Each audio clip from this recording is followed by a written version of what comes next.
전국 지방의료원들의 재정 상황이 좋지 않습니다. 적자 규모도 상당한데요. 보건의료 노조를 비롯한 부산 지역 시민사회 단체들은 8일 기자회견을 열고 부산의료원 정상화 대책 마련을 촉구하고 나섰습니다. 네, 취재기자 연결해서 자세한 내용 알아보겠습니다. 안수민 기자, 현재 부산의료원의 상황이 어떻습니까? 네, 상황이 좋지 않습니다. 현재 직원 임금이 체불될 정도의 재정 적자와 경영난을 겪고 있습니다. 부산의료원이 공공의료원인 만큼 코로나19 발생 당시 감염병 전담병원으로 지정돼 운영됐는데 이후 경영 위기가 이어지고 있습니다.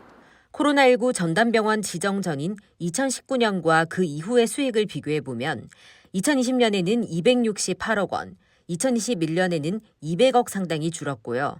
이후에 일반 진료로 전환하기는 했지만 연 250억 원 가까운 수익 감소가 계속해서 이어지고 있습니다. 정부가 2020년부터 지난해까지 지급한 손실 보상금은 1,140억 원인데 이 기간 부산의료원의 의료이익 적자는 1,300억 원대로 적자 규모가 보상금보다 더 큰 상황입니다. 네, 코로나19 엔데믹 이후에도 이렇게 경영 악화가 계속되는 이유가 무엇입니까? 일단 코로나 당시에 전담병원으로 지정되면서 일반 환자들이 민간병원으로 옮겨가는 상황이 발생했는데요.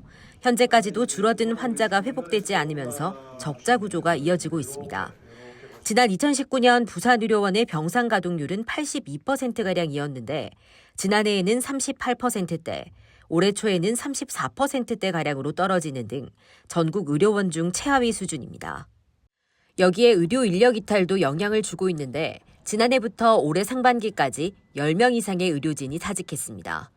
특히 외과와 내과 전문의 수급이 어려운 상황에서 진료 서비스 질에 저하는 운영 악화를 불러올 수밖에 없습니다.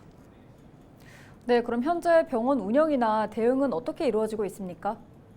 운영 자금이 부족해 올해 3월 외부 금융자금 100억 원을 차입했는데 이마저도 인건비와 운영비로 지난 6월부로 소진이 됐고 이자에 대한 부담도 더해졌습니다. 지난 6월에는 직원들에게 상여금도 지급하지 못하는 임금 체불도 발생했다고 합니다. 부산시가 올해 본예산과 추경예산으로 114억 원 상당을 지원했지만 이 역시 대부분 소진이 되면서 직원들은 또다시 임금 체불 위기를 우려하고 있습니다. 네, 시민사회는 어떤 대책을 요구하고 있나요? 8일 시민사회가 의료원 정상화를 요구하는 기자회견을 열었는데요. 현장 목소리 들어보시죠. 땀과 눈물로 헌신한 노력의 대가가 이럴 수는 없습니다. 영리와 수익을 추구하기보단 시민 모두가 믿고 찾을 수 있는 공공의료 안전망 역할을 수행하는 진정한 공공병원으로 거듭날 수 있도록 이제는 부산시가 나서야 할 때입니다. 경기도의 경우 하반기에도 추경 예산을 편성하고 내년 출연금을 올해 대비 259% 올리는 등 지자체별로 의료원 정상화를 위한 대책들이 마련되고 있습니다. 시민사회는 부산시 차원의 전폭적인 지원을 비롯해 대학병원 등 지역 의료기관과의 협력체계 구축, 의료진 수급 대책 마련을 요구하고 있습니다.